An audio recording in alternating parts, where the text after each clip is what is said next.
Hi, my name is Robert. This video is designed to give you step-by-step detailed instructions on completing the task at hand.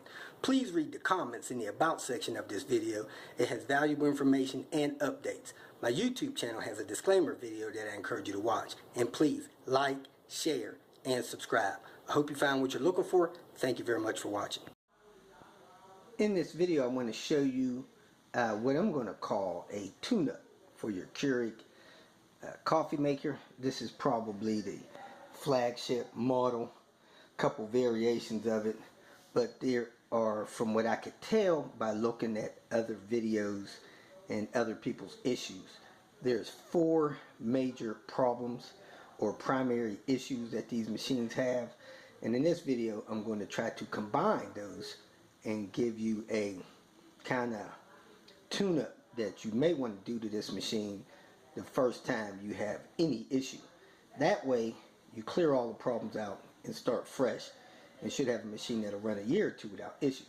If you run into a different issue every 2 or 3 months, you may end up buying another machine or doing something else, and it's best just to tune the machine up.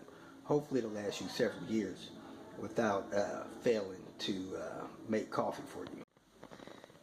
One of the things that I believe the machine does, it has a water sensor in it somewhere that lets the machine know if there's enough water in it to make a large cup of coffee. Over here you have 3 different size cups, 6 ounce, 8 ounce, 10 ounce, and if it doesn't have 10 ounces of water in it to make a large cup, it'll send a light that's normally lit in here, and that light will flash, telling you to add water. Well, I had the level up to there and it's still flashing water or flashing the light. What they're doing now is unplugging the machine and plugging it back in to re-engage the sensor system, and then it'll say, okay, there's enough water to make a cup of coffee. So that's one of the issues that this one has. I'm going to go through the 3 or 4 main issues, and then we'll hopefully have a full complete video for you. From what I've experienced, the most common issue is the probe and tube in the top front of it gets clogged with coffee. When you install a cup, it puts the cup there, this needle punctures the cup, it's sitting in the cup, water comes through, makes the coffee, and at the end of the coffee cycle it gives a burst of air to clear all of the water out of the tube. And when it does that, I call it a cough. It coughs and has a slight vacuum to close the check valve.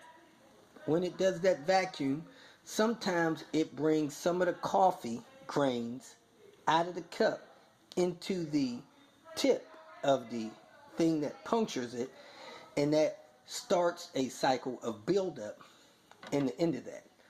Over time you get a smaller and smaller cup of coffee to where you're using the 10 ounce button to get 7 or 8 ounces of coffee. So that thing needs to be cleared out. So that's the most common issue. Let me go ahead and explain to you what people say to do to take care of that. You open up the unit. This cup dispenser simply snaps out. It's got a couple of latches there. You look down in there, you make sure those holes are clear. Some people put a paper clip through there or run water through there. You want to make sure that's cleared out. Not that difficult. The next thing, you see the metal needle thing there that punctures the cup. It has 2 or 3 channels. I think 3 channels. People take a paper clip, push it up in there, which breaks up the compacted coffee grounds in there. Then they run it and it flushes those grounds back into the coffee dispenser and gives you, almost a clean start. Not quite clean. There are 2 better ways to clear that out than just poking a paper clip up in there. One is to remove these 2 screws. you got two Phillips screws there. One there, one there. You unscrew those screws and you manipulate the top of this off. It's not really latched in place, but with a little maneuverability and pressure, you can get those out. So I'm going to go ahead and pull those two screws out and remove the top of that. If you need to move the machine around, go ahead and lift your tank off and out of the way so that you don't pour water out of it that's sitting there.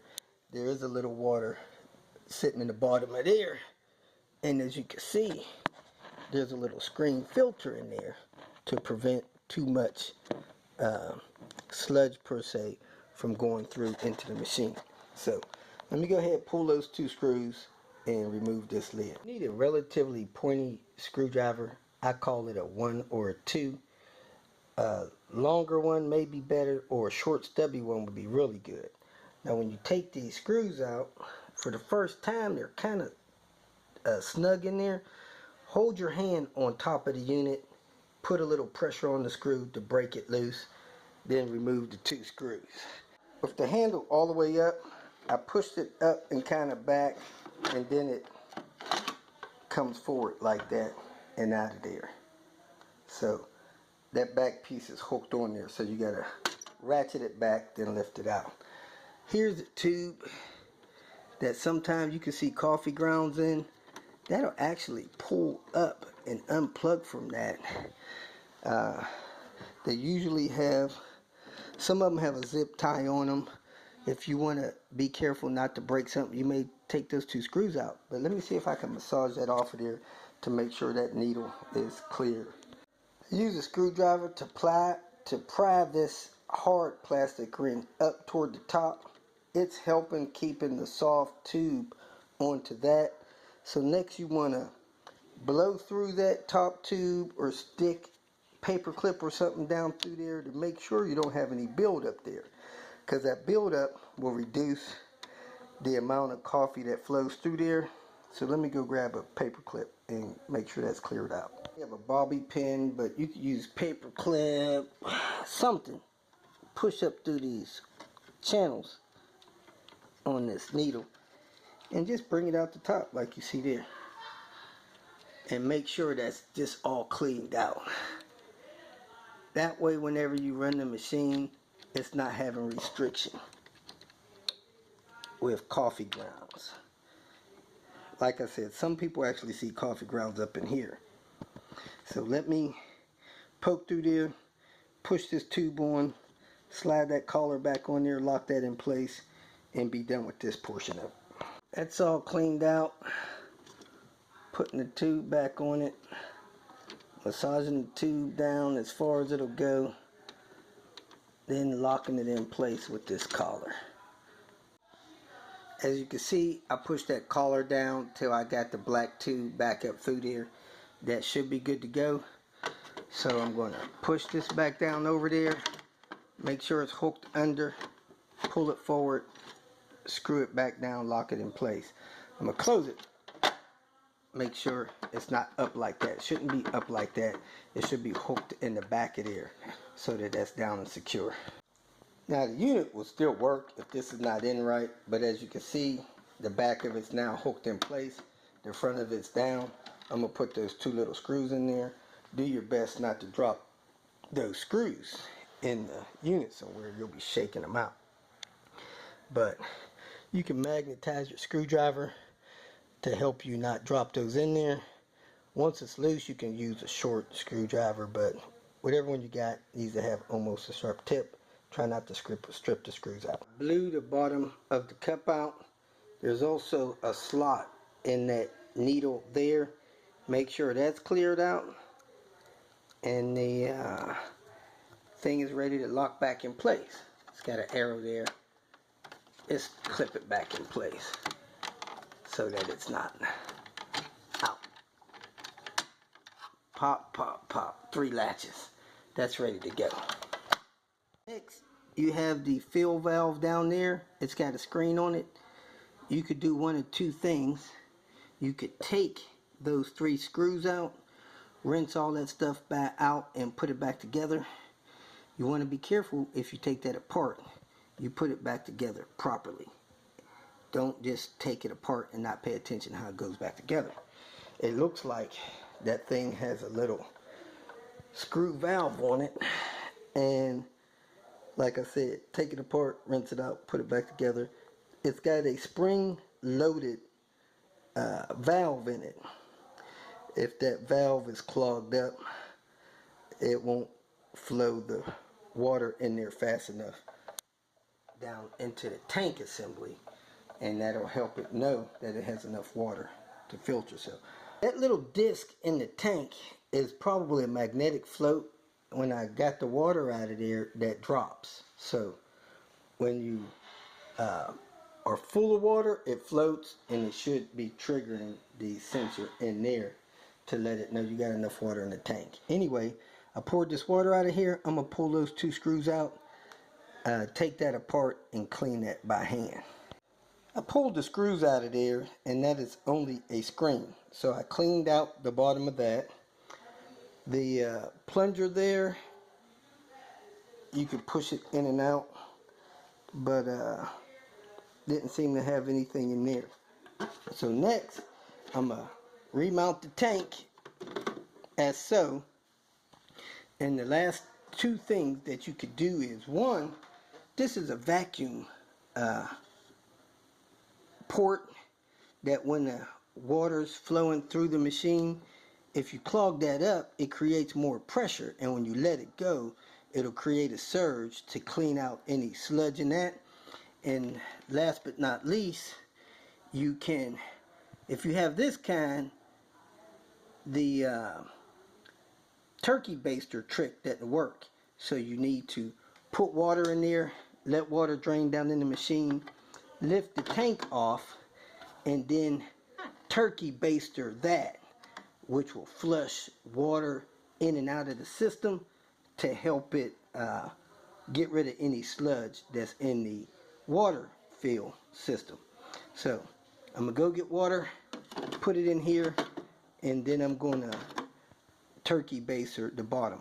You may be able to turkey baster through the screen, I don't know, but I'm definitely gonna turkey baster directly on that.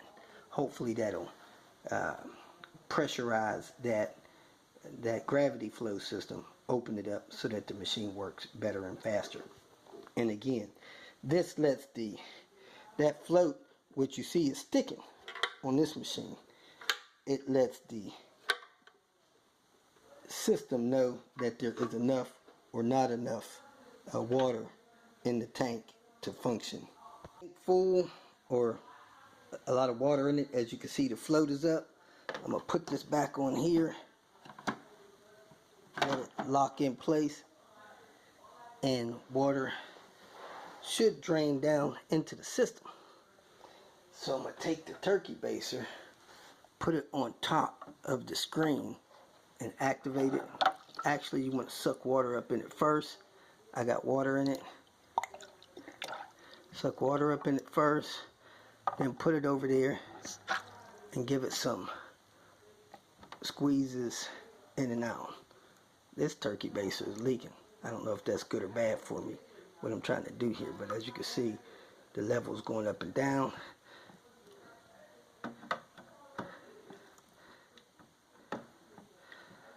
And I'm going to do the same thing with the tank off of it, just to make sure I'm creating the action that I want to do.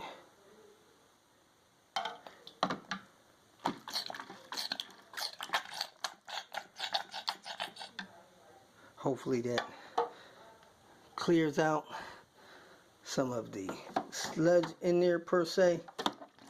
Oop, I got some around that cup, so I'm going to have to wipe that up. And this thing should work fine. Last but not least, when it's brewing the first cup of coffee, when it gets half full, I'm going to plug this up with my finger, hold it 3 seconds, let it go.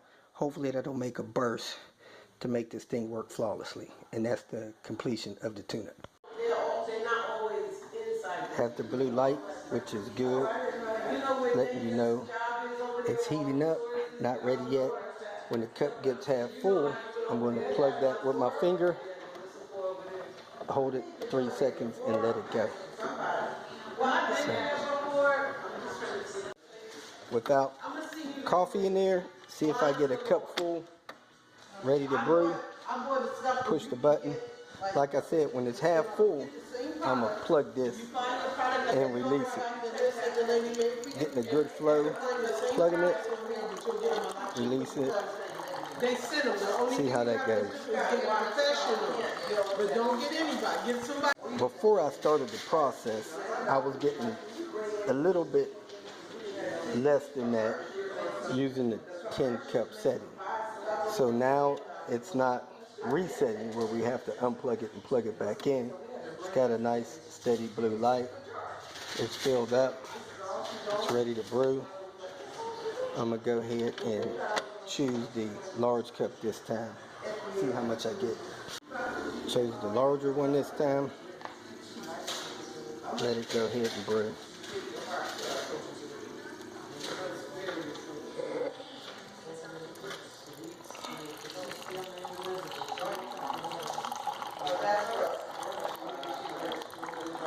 Running that vent on this one didn't seem to do anything, but let's see if we get a full cup this time.